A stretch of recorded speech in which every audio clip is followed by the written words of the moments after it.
Greetings and salutations, my friends. Welcome to my Premier League predictions video. This is where I basically tell you all about my lack of knowledge of the footballing world. I'm going to guess my way through the 20 positions of the Premier League, and I'm just going to put a little idiot warning, because these videos always rile up a bit of backlash or whatever. These are my predictions and or guesses, okay? They are not wrong, because it hasn't happened yet. I want everyone to get involved, and I want everyone in the comments to put down in a list their top 20, because then in a year's time, at the end of the season, we'll all come back and look at this and then laugh at how bad we were. In this video, I'm going to be completely honest. I'm not going to sort of, like a lot of YouTubers tend to do, is fake that I know about a player because I quickly looked them up to see that they scored 3 goals and got a good left foot or something like that. I'm not going to go into massive detail. I'm just basing it on the teams. I've had a look at the transfers of each team roughly. I recognise 1 or 2. And also where they finished last year and all that sort of good stuff. And I'm going to guess my way through those top 20 positions. So without further ado, let's get into it. My 20th position team is Manchester United. No, okay, no. I'm actually going to defend Manchester United. If just in case you're not, I'll tell you now. You know, open, honest. I'm a Liverpool fan, but I'm actually going to defend Man United just a little bit, not too much. I'll get a little dig in, but my top 20, my 20th team is Cardiff City. And obviously, they're a newly promoted side, so that's always going to put them down there, generally speaking. Having a look at their transfers, the big ones being Josh Murphy from Norwich, we've got Bobby Reid from Bristol City and Alex Smithies from QPR. You'll notice a trend is that they've bought championship players. I quite like Josh Murphy, but they are good championship players. I don't see them suddenly becoming really good Premier League players. And so I think they're going to really struggle this season. We've got old Neil Warnock at the helm, and he's very good at getting teams promoted. And yeah, okay, he's very good at getting teams promoted. Yeah, so sorry, Cardiff fans. You are my 20th team. It's, you know, it's going to be a season of struggle. If they do survive, I think it'll be just above relegation. They're going to be in the fight or thereabouts, obviously depending on what they do in January. So in 19th place, it's Huddersfield Town. This is a bit more of a tricky one. I'm pretty confident, sadly, that Cardiff were. I do like having a Welsh team in the league, but after Cardiff, there's probably 5 or 6 teams that I think could be down here in this fight. Huddersfield are one of them. They've spent some money. I think they spent, according to this, they've spent net spend of £35 million. They've got Kungolo from Monaco and Diakabi. That's what I'm going to call him. Diakabi, because it's guaranteed to be wrong, and I like it. From Monaco, they've signed a few other players as well. Nobody jumps out as that sort of big signing that's going to sort of really build their team. They lost Tom Ince, who's a creative player, but he's so in and out. I think to get 11 million for him to go to Stoke, I think it's decent business. I just don't think there's that sort of one player that's really going to kick them on. So next up, the final team to get relegated from the Premier League is, it's a big call this, I'm going to say Southampton. It's not a big call if you look at it last season. They were in the fight, right? Southampton's such a weird team. They've probably got one of the best youth academies in the Premier League. They've produced some amazing talents over the years. And for the last 5 years, pretty much and Liverpool are mostly to blame for this, their best player, I've just realised my shirt is too green for my green shirt on a green screen. Not ideal. I just look like I'm wearing fucking some sparkly number. Right, we're going with it now. We started, so we'll finish. Yeah, every season they have a decent season, and then their best 2 players get bought, and then they don't really replace them. But then again, their best players get bought, and they've just done remarkably over the last sort of 4 or 5 years. Last season was the one that went, okay, you might be a bit screwed here. I think Dusan Tadic, sort of main creator of the side, a player I really like, has gone to Ajax, and I think that's a miss. They have signed Yannick Vestergaard. He's a centre-back. That's good. and a few other players, including Angus Gunn for 11 million euros. Okay. The signings they've made, I don't mind. We've got Danny Ings on loan, which is a great striker. The problem I have with Southampton, and the reason I think they're going to go down, is they don't have a reliable striker. They've got Charlie Austin. That's the brain freeze there.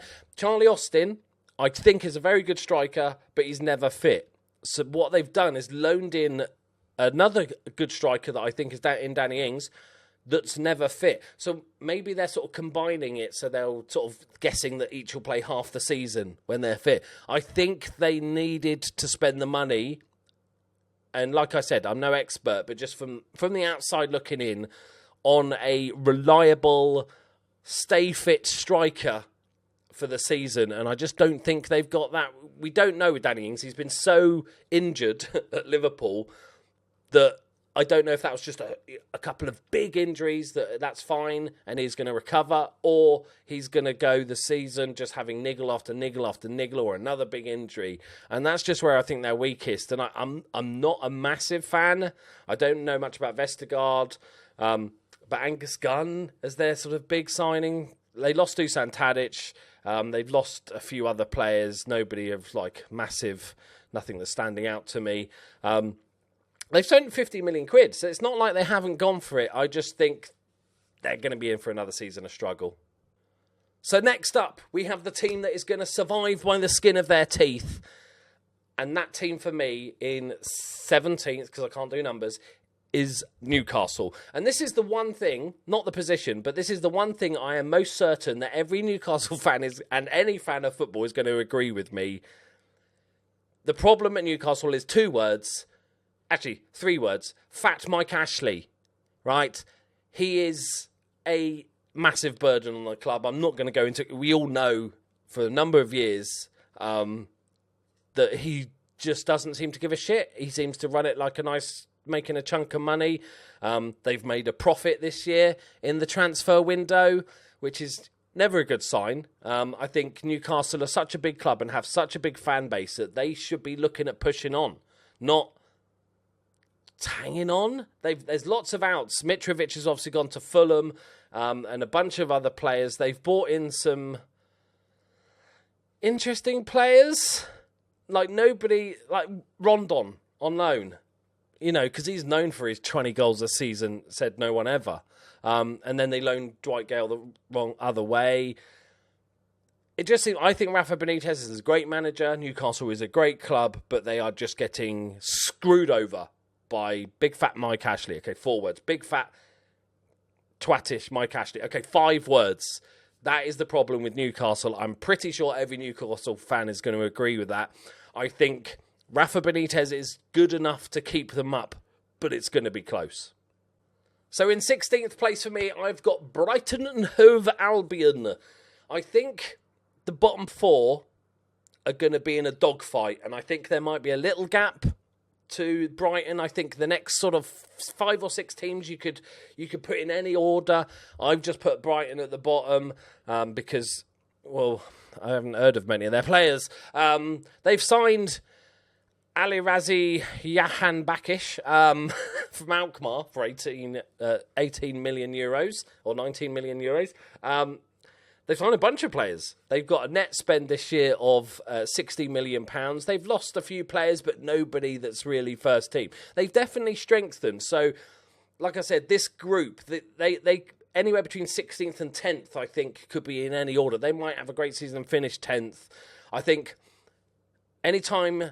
The only downside of obviously signing a bunch of players for your team is that you've got that time to gel. You might not start the season quite as well. You've got a bunch of different players from a bunch of different countries trying to work together. It might take a little bit of time and they might have a little bit of a slow start. That's why I'm putting them down there. But they could surprise a lot of teams and finish top half, to be honest. So in 15th place, we have Crystal Palace. Big Roy Hodgson had a brilliant... Fair play to him. I was when Roy Hodgson got the job to rescue Crystal Palace, I wasn't too sure. Maybe I'm just bitter from the Liverpool days, the Liverpool Roy Hodgson, but I've got to hold my hands up. He did a fantastic job. Whether that continues, though, when you've got a fresh, shiny new season, without really spending a great deal of money, I think they might struggle. I almost put them in the group with Newcastle and the other three teams to be in the relegation battle. They got Kayute from West Ham. Is that how you pronounce it? Czech. I call him Czech because we're, mates. That is basically the only purchase with actual money that they've got. They got Max Meyer, who from Schalke on a free transfer, who I think's decent, and a goalkeeper as well. They got Jordan Ayew on a loan. I don't think that bodes well, does it? To be honest, they haven't lost many of their players. Johan Cabaye is maybe the biggest miss, but last couple of years he's not been quite the player he has been previously. So yeah, I'm worried about Crystal Palace. I'm hoping I like Roy Hodgson. Fair play. I think he's done an excellent job, but he hasn't got that wave of positivity anymore. It's like fresh new start to the season. If they start bad, they could really struggle. So in 14th place, one of the teams there's a couple of teams that are almost impossible to predict. One being Fulham and the other being Wolves. So in 14th place, I've gone for Fulham. They have, I don't know what bank they robbed, but they have been doing bits in this transfer window. So that's what I mean. It could be amazing. It could be awful. I have no clue. They spent a net spend of 112 million euros and they've brought in some good players. I think Mitrovic is okay, but I think he's a good championship player. He's never really done it in the Premier League. That worries me a little bit up top. But they bought Jean-Michel Jarre. No, not the keyboard player from the 80s. Jean-Michel Sherry. I don't know how to pronounce foreign names. You know this if you watch my channel. Who was talked about. A lot of big clubs were talked about. They spent 30 million euros on him, but a lot of big teams were talking about him. I think he was interested in Tottenham, but they didn't like signing players. And a few other players, I like Alfie Mawson. I think he could be a very good signing. Andre Schürrle, who I don't know why, just got a soft spot for Andre Schürrle. That'll be a very interesting one because he's going to be either a superstar, because I think he can be, or absolute dog shit. He's on loan from Dortmund, you never quite know. And that's kind of why I've put them where I have. It's like I don't really know what's going to happen with this team.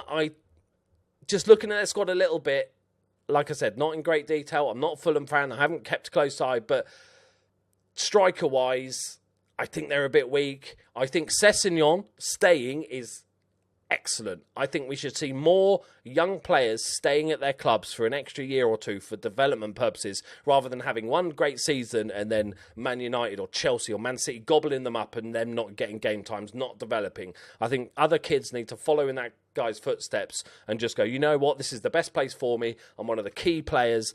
It'll be interesting to see how he does in the Premier League. He was banging in goals last season. I think he's one of the best young talents in the country, so very excited. I have a massive soft spot for Fulham because, I just love a Michael Jackson statue. It has been taken down, sadly, but I like their ground. I like Craven Cottage. It's like an proper old school stadium. And they've spent a lot of money, so fair play to them. This is one of the teams that I wouldn't be surprised if they finish 7th or 15th or anywhere in between, to be honest. It's a bit up in the air. That one, I just kind of plucked it on the map and went, yeah, that'll do. They're finishing 14th. So in 13th position, we have Leicester City. Again, this is an interesting one. I think the loss of Riyad Mahrez is just a killer. I think they've spent some money, but they've also, obviously, Riyad Mahrez went for a crap ton. And Musa, actually, they sold him for 16.5 million euros. I don't know how you managed that, but well done, whoever is in the charge there, because that's good. Lost a couple of players on free transfers, nobody really important. They've signed James Maddison from Norwich, a good player, but again, is he a championship player or is he going to make the step up? Danny Ward, who I think is a really good goalkeeper. I talked about this in my Liverpool transfers videos. I think Danny Ward is a really, really good goalkeeper and definitely Premiership quality. I'd assumed when they spent 14 million euros on Danny Ward that he would be a replacement for Kasper Schmeichel because someone was sniffing around. I was surprised that they were spending that sort of money on a backup goalkeeper. I don't see him getting ahead of Kasper Schmeichel, and I find it weird that Danny Ward would want to sign for another team where he's pretty much guaranteed to be second choice. So whether they're preparing for the departure, obviously transfer window's closed for England, but foreign land still can buy players, and obviously January maybe they're saying stay with us till January. I don't know, it's a weird one, or maybe they've just decided that they'd rather have a full-on battle for the number one spot. They've also signed Pereira from Porto. We've got anybody else? Johnny Evans, I think it's a really good pickup, really cheap, €4 million. That is a great signing. He's 30, he's got a few years left in him. I think they're going to do all right, but none of those players that they've bought in are sort of screaming that creative spark that Mahrez had. And that's the bit that worries me. I think Jamie Vardy's going to have to carry a lot of that weight on his shoulders in goal-scoring terms. Yeah, it's going to be an interesting one. So, yeah, Leicester City, sort of mid-table-ish. So next up, in 12th position, we have Bournemouth, my hometown. I know quite a bit. I follow them closely, Bournemouth. And my nephew is like one of the biggest fans, goes to every single game, home and away, for many, many years. We have often chats about Bournemouth, so I know this team really well. I think for Bournemouth, it's another season of sort of just staying comfortably in the Premier League, round mid-table-ish. I think, you know, they've been in the Premier League a few years now, but you've got to see how tiny that team, they're still trying to develop a new stadium. They've still got this tiny little stadium. They're a tiny little budget compared to the other Premier League teams. So I'm not expecting them to set the world alight, but I think Eddie Howe is one of the best managers he's probably the best young English manager still. They've signed some players. They've got Lerma from Levante, who's their big sort of signing. And a few other. David Brooks looks like a really... I haven't seen much of Sheffield United, but I've heard lots of good things about him. Harry Arter has gone out on loan right at the end of the window, I think, wasn't it, to Cardiff. And he's just... Harry Arter is good enough to play for Bournemouth. He should be in and around the first team. But there's lots of behind-the-scenes issues with Harry Arter. I think he's just a bit of a dick. And so he's been loaned out. I think they would have liked to have sold him if they could. I don't see him coming back into the Bournemouth fold unless he has a terrible season. And then he's like, actually, you know, grass isn't always greener on the other side. Can I play for Bournemouth again? And a few other players left the team. They sold Benicophobe to Wolves. That's fine. He was never really made it. Lewis Graban, who... much like when we talked about Mitrovic, he's a really good championship player. I think he'll do bits for Nottingham Forest. He'll do really well, score a bunch of goals. But he's just not there. Max Gradel was a player that Bournemouth had a number of years ago, and he was amazing. And then once we got to the Premier League, it was like, they can sign him again. Max Gradel, he was great for us, and he had a bad injury, and he never really come back for it. He's gone as well. It's nice to see them spending some money. They got a net spend of £31 million. I think more importantly than what they've signed is who they've kept. I think it gets underestimated keeping hold of your best players. Everybody just wants more signings. But when you can keep hold of some of your really good players, my mind's just gone blank. Well, Josh King is one of them. He's up and down. He had a very good season before, bit injured as well. But also, what's his face? Hujima Flip. I can't even think of him. It's just, who plays for Bournemouth? Hang on, I'll get it in a minute. Just give me a minute. Just, shh. Shh, I can't think when you're talking. Oh, I've got him. Nathan Ake, fucking, woo. I celebrated remembering a player like it's some genius move. Nathan Ake, if I talk to my nephew, he is in love with him. In an actual sexual way, I think he would quite happily give him a little hand job. Sorry. But footballing reasons, he is very good and he's just hanging under the radar.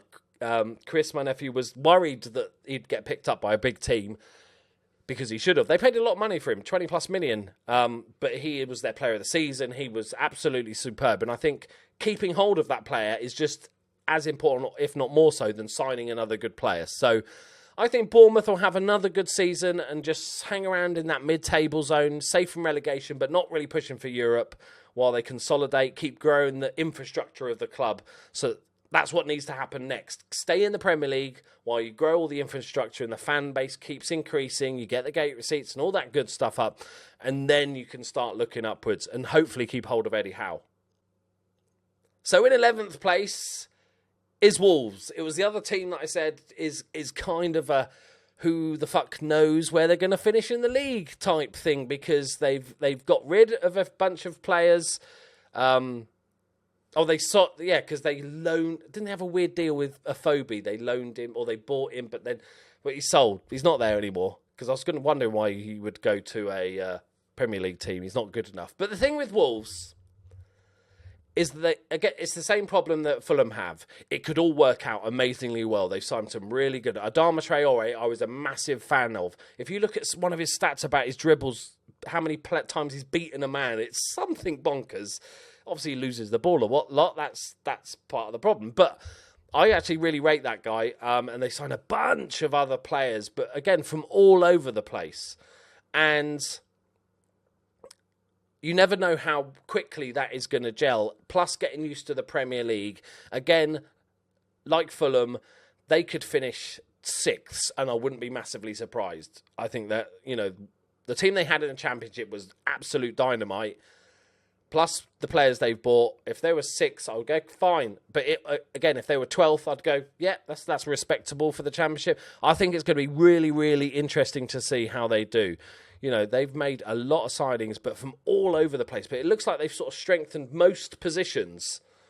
So they know what they're doing. They've spent only 51 million because that... They've done a bunch of sales as well.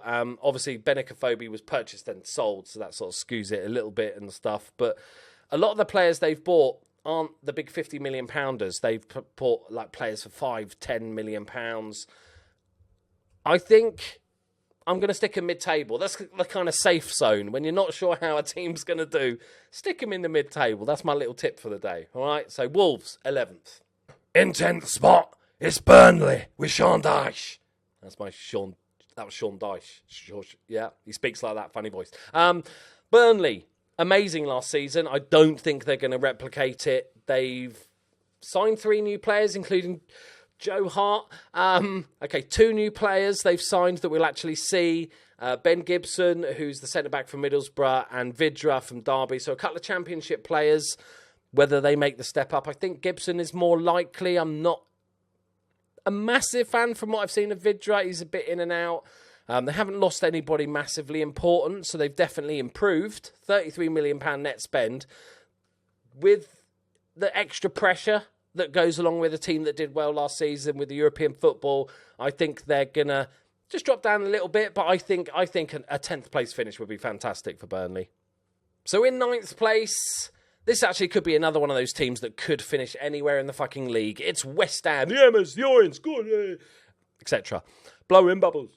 Brilliant. And they've done some business. They spent a lot of money. I think it's been coming. I think West Ham fans have been shortchanged the last few years. So I think that with what they've done, I think is decent. I think they've gone for some big signings that people have actually, like Yarmolenko has talked about for years of coming to England, the Ukrainian right winger. We've got Felipe Anderson. Everybody loves a Brazilian. You can't go wrong. Fabianski, who I think is a massively underrated goalkeeper. He is 33 now, but that's fine for a goalkeeper. And a bunch of other players. You've got Jack Wilshere on a free transfer. This is one of those up in the air. I think this is less of a sort of gamble than maybe sort of Fulham and Wolves, but that still is a lot of changes to their team. I think they'll have a comfortable time. I don't think they're ready to push for Europe, but I think they've definitely improved their team. So next up, this is a real interesting one. We've got Watford in 8th. They have signed 622 players. They've got rid of about 100. They've made profit in the transfer window because of the Richarlison transfer to Everton, who I'm not sure if he's going to be worth that. I liked early season. He looked like he was a proper player, and then for like 75% of the rest of the season, he was a bit dog turd.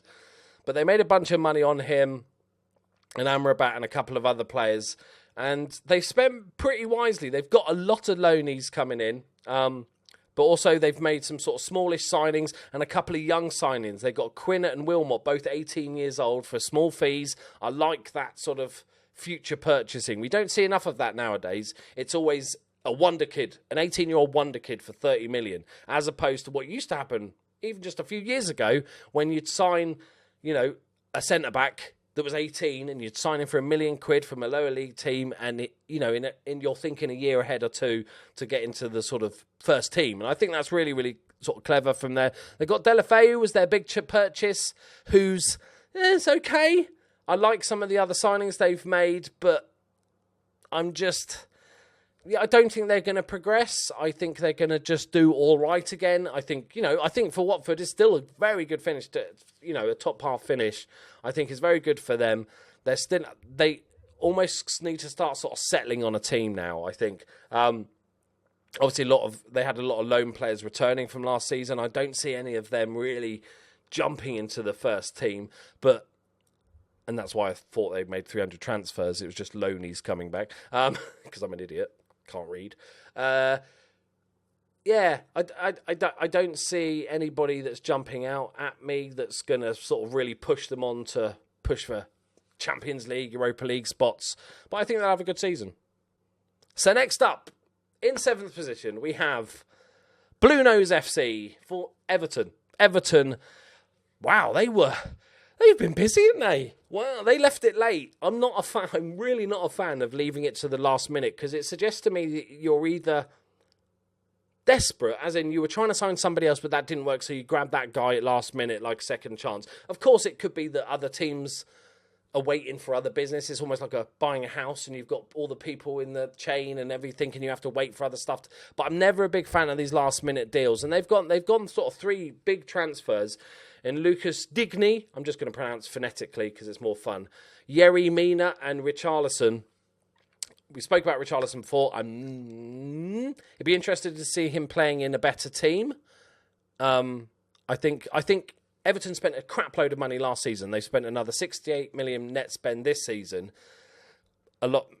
They made 23 million euros just from getting rid of the crap that they bought last season, like David Klassen and stuff, who actually I don't think is a bad player, but just never worked out for him. And they've definitely improved. They've got a loanee as well. They've got Bernal on a free transfer from Shakhtar. I think, I'm trying to think, do they have too many wingers? Who went out? Did they not buy a striker? Did they not? Okay, I'm working as we go here, boys. Did they not need a striker? Everton fans, I'm sure you're pleased with the transfers you've been made. I don't think you're strong enough to go into push for those Champions League spots. I think you're flirting with Europa League, but I just feel like you need the striker that scores lots of goals. Correct me if I'm wrong. But that's probably, that's why I'm not going to put them in there. I think they're definitely going to improve,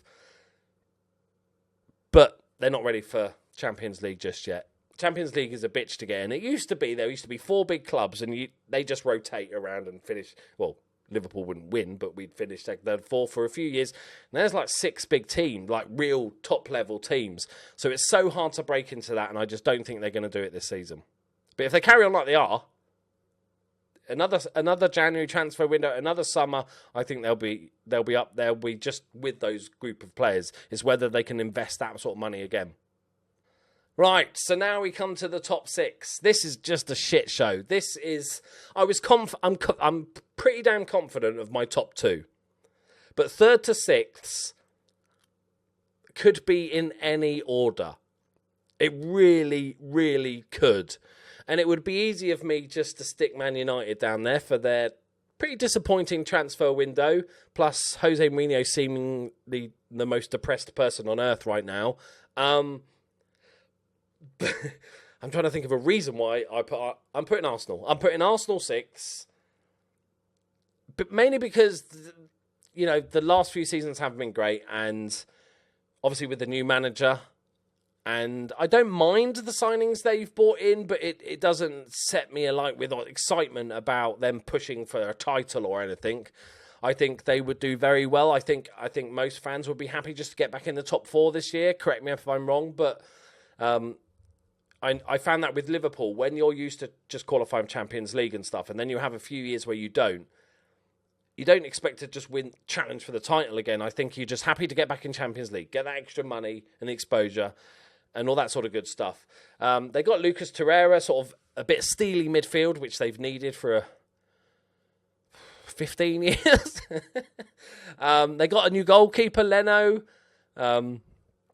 which I guess is, Peter Cech is getting on a bit, so I don't mind that. I've heard mixed reports about Leno. He's a bit up and down like horse draws, but other than that, it's fine.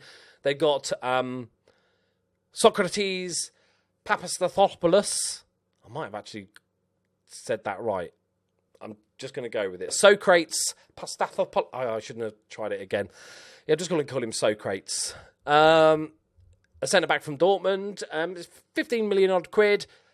But I think that's fine. They need a centre-back. So I see more oomph in them. They got Lichtsteiner, who's a right-back, who's 34 years old. He's a nasty player as well.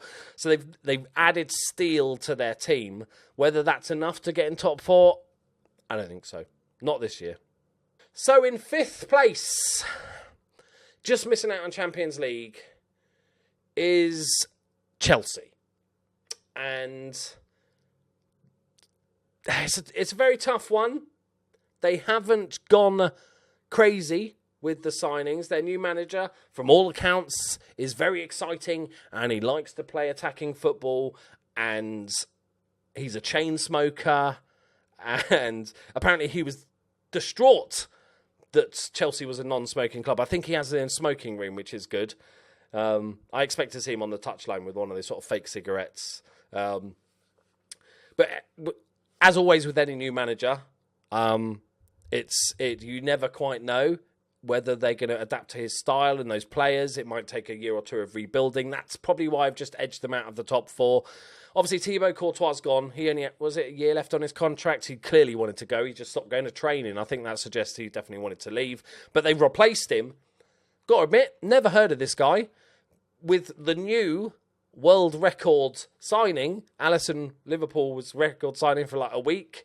Kepa, oh fucking hell, Aris Balaga, yeah, that'll go for that. 80 million euros was his release clause. I think they bid lower, but Atletico Bilbao were like, no, he's got a release clause, pay that or fuck off. And they went, all right, we'll pay it. Right, Athletic Bilbao. And they signed Jorginho, a defensive midfielder from Napoli. Obviously, Seri knows him, so that makes sense. But then, you've probably got the best defensive midfielder in Kante already. Would not other areas need to be strengthened, like a striker? They got Kovacic on loan as well, another midfielder. And, of course, the big one, Rob Green, on a free transfer. Yeah, smart. But I feel like Morata's just, I don't know, he just doesn't do it for me. And as much as I hated the elephant man, I mean, Diego Costa, I just don't see where you've got that.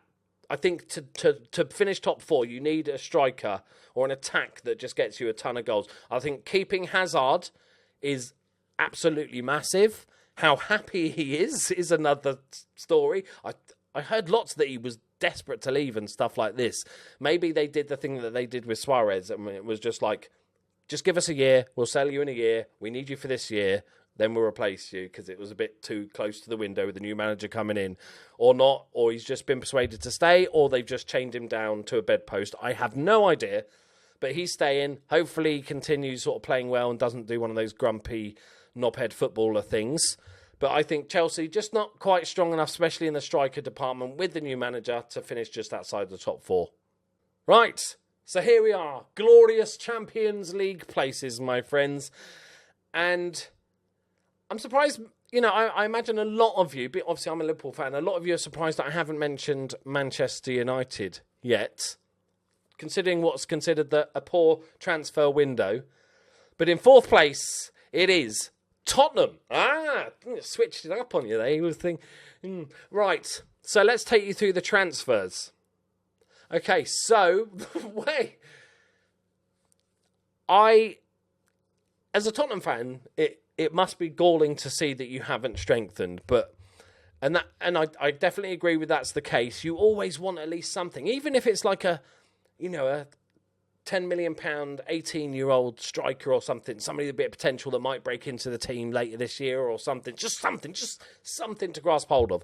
But the bigger news out of Tottenham is that they signed a lot of their best players on new contracts, which was a sort of ring around the neck of Tottenham for a while because they don't pay as much as they have a strict wage structure. They don't pay as much as a lot of clubs. So, a lot of Tottenham fans were worried that they were going to get picked apart by clubs that were just offering their players stupid wages. But they re-signed a lot of their players, and I think that is a massive deal. And of course, they're building a fucking great stadium. So, much like Arsenal, when they were doing it, it restricts your spending a little bit. You've got to be a bit more careful. So, while I'd liked even just one, if I was a Tottenham fan, I can understand the stadium and all that sort of stuff and the new contracts. So the budget would have gone up, although the wages would have gone up. But you just want one or something, wouldn't you? They got Victor Janssen back, so yay. But yeah, that's Tottenham. Yeah, 4th. So here we come, nitty gritty time. This is 3rd position, and this one goes to Manchester United. I've sort of tried to stay away from most people doing predictions because I really didn't want it to alter my views. I wanted to kind of do it clean. But I've seen a couple of people talking about it. I did a podcast last week with a Man United fan, Bood FM. And a lot of Man United fans are doom and gloom, whether it's the lack of activity in the transfer market or it's Jose Mourinho or just the style of play or all three. There's something wrong at the club. And there is much debate to be had about whether Edward Woodward is backing and the top brass at Man United are backing Mourinho, or Mourinho's being a bit of a dickhead. We don't really know what's going on. This is going to be a fascinating season for Manchester United, and I think a lot of people are going to have them maybe dropping out of the top 4. The reason I've got them 3rd is that as much as we complained about Mourinho being a dickhead, which, is factually correct, and them not strengthening massively, boring football, they came 2nd in the league last year. It's so easy to forget that. It's like all this doom and gloom, but only a few months ago, they finished 2nd in the league with a good points total that would have, on a normal season, had them in a sort of close-ish title race. Man City were just flying. They're never going to catch them. So it's not. I don't think it's all doom and gloom. They signed Fred, not the old striker one, but the other Brazilian midfielder one, which is a big signing, sort of 59 million euros. Diego Dalot from Porto, who's the right back wonder kid. I'm not sure if he's going to jump straight into the team. And of course, Lee Grant, the legendary Stoke goalkeeper. And that's it. And I don't know if this is true, but like on the last day of the season, the transfer window, which just closed 5 hours ago, they were in for Godin and a bunch of other centre-backs because it looked like they tried to get Harry Maguire, but Leicester stood firm and they didn't want to pay the price.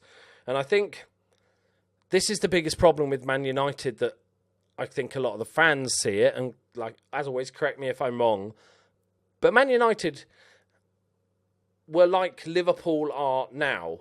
When we needed a centre-back, which we really did, we went, oi, Southampton, we want that Van Dijk bloke, he looks good and he's got a sweet ponytail. And they went, here's 40 million. And they went, no, mate, you've got to pay 75 million. And we went, all right, then fuck it. Pfft, flop out of Cox, pay it.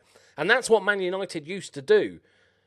So the Harry Maguire situation, and they were linked with other centre-backs as well, just pay it. It was weird that they pay it. So it's either Mourinho not willing to pay it, but then he doesn't seem to have control of the transfer. He just has targets, and then Woodward then purchases them. So it almost feels like, the Man United, they're like the richest club in the world. They've got one of the best business-like setups. I can't believe I'm praising Man United so much. I feel dirty and I should shower after this.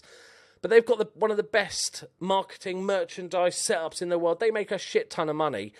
Just flop out your wallet like it's a big 9-inch cock and just pay what they need. If you need a centre-back, just pay it. That's what Man United do. And it's weird that... So it's almost like Woodward doesn't trust Mourinho enough to just pay whatever it took from Maguire or whatever Mourinho's targets were.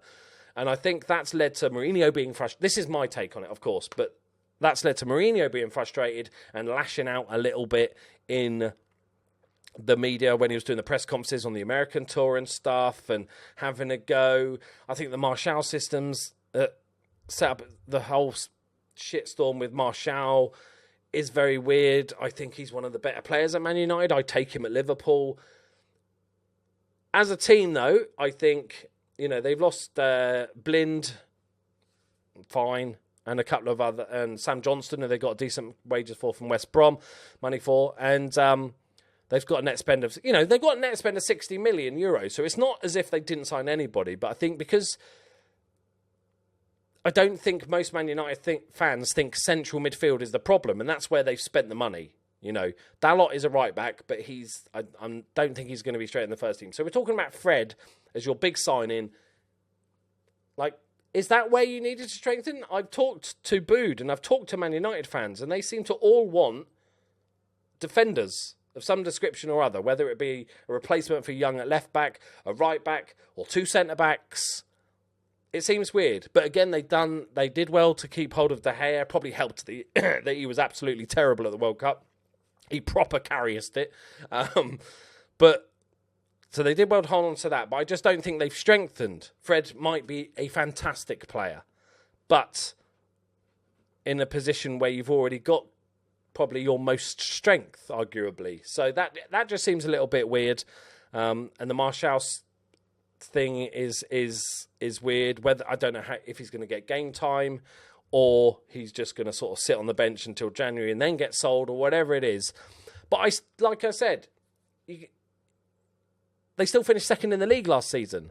So with the team they had. So even if you say Fred isn't an upgrade on the current first 11, arguably not, or arguably yes, they finished second in the league. I still think they're going to be top 4. I don't know what the deal is with Mourinho with regards to how they...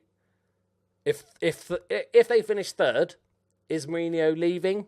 That's the big question. They finished second last year, so as a team, should they not be going for the league? And if not, if it's a step back and finish third, is that a sacking?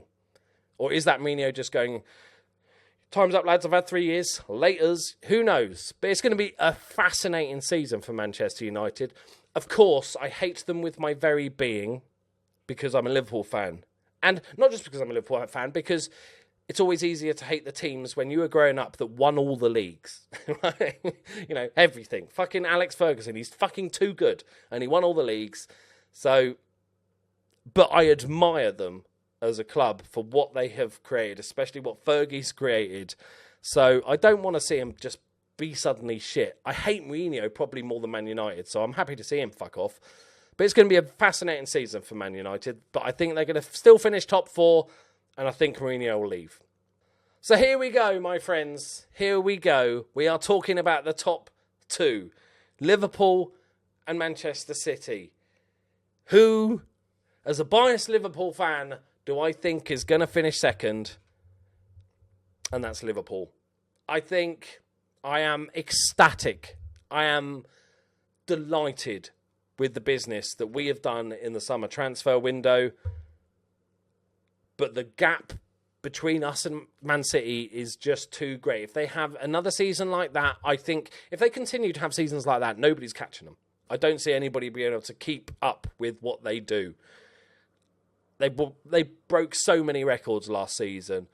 So I'm going to put Liverpool second, but I'm going to say it's going to be closer. I think we will close the gap, but the gap is so big that, it's I don't think we'll put up a challenge.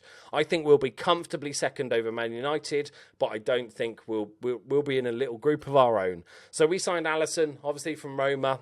I don't know massive amount about him apart from he's got an epic beard and we scored a shit ton of goals past him in the Champions League, which is not the best first impression, but I have watched an entire video of every save and every goal he let in last season, because I'm a nerd, and he looks fucking decent. And like I said, he's got a good beard, so he goes with it.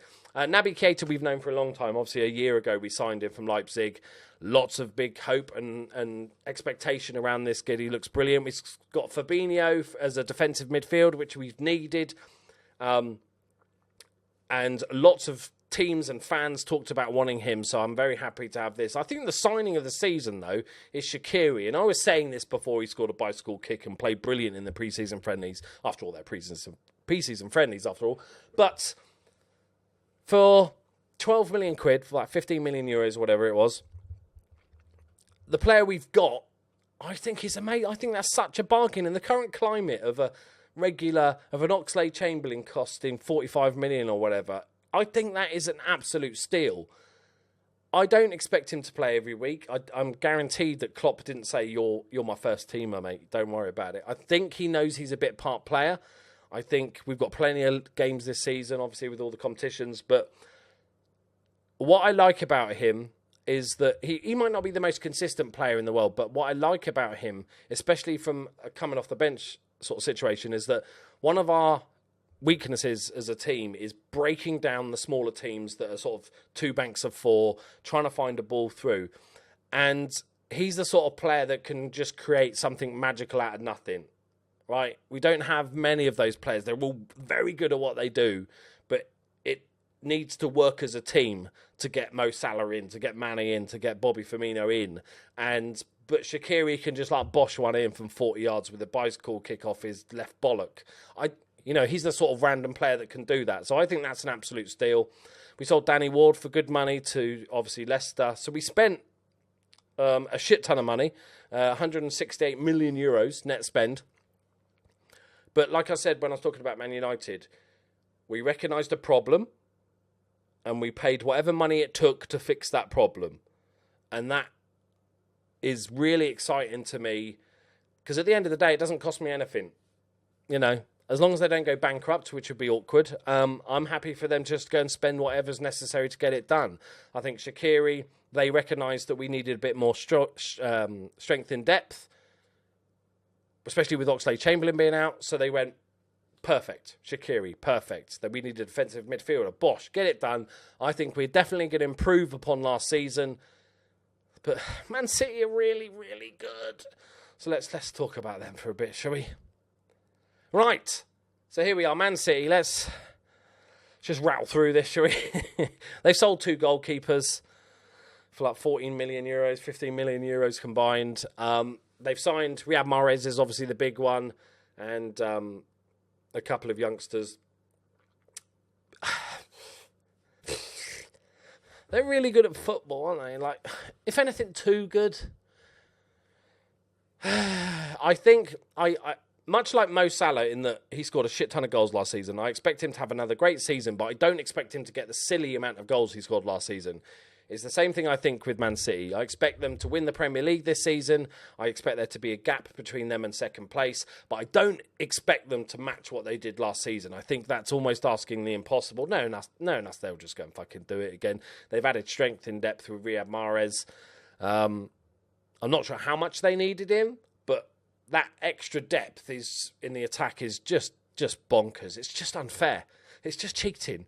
But that sort of shows the strength that Man City have, the team they have, is that's the only, they've got money to spend, but that's the only position we need. We'll get a couple of youngsters in for the future, but that's all we need to worry about is maybe a bit more depth up front. Yeah, so I expect Man City to win it. Right. Before we go, I just want to show you. So that is my table. Huzzah. Congratulations, me. This was supposed to be like a 20-minute video. I was planning for 20 minutes.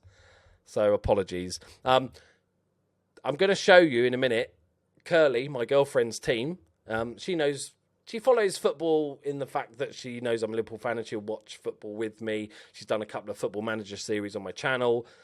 So she knows it a little bit, but doesn't know it too much. So she's picked her team. I'll show you in a minute. But I just want to sort of finish up by just clarifying any comments that I made in this video, in that I'm not pretending to be a footballing expert. I apologise if I got your team wrong, as in feeling like you needed a striker when you've got a great striker, or, you know, messing up any of the stuff. I probably messed up at least 50 times in this. No, 50 is pessimistic. 30 times. I probably messed up 30 times in this video, but it's just about how I feel. I'm not one of those guys that's going to put a massive number of edits in so I can look up all the stats of each player and stuff. I'm just going with my gut feeling, just looking at last year's league table, looking at the transfers, and going with that. I hope you found it useful. I really want everybody, because it would be so fun in a year's time, if you just put in the comments your 1 to 20 league table, where everybody's... You don't need to give any explanation. Just put your league table in, okay? And then in a year's time, we'll come back and look at it and laugh at ourselves for being so stupid when, you know, Wolves win the league at Oakanta, Man City get relegated. But here is... I need to bring it up myself because I can't remember. Here is Curly's team. She's gone for Liverpool winning the league. I admire her. She seems to have a problem separating what she wants to happen from what she thinks will happen. I'm all for it.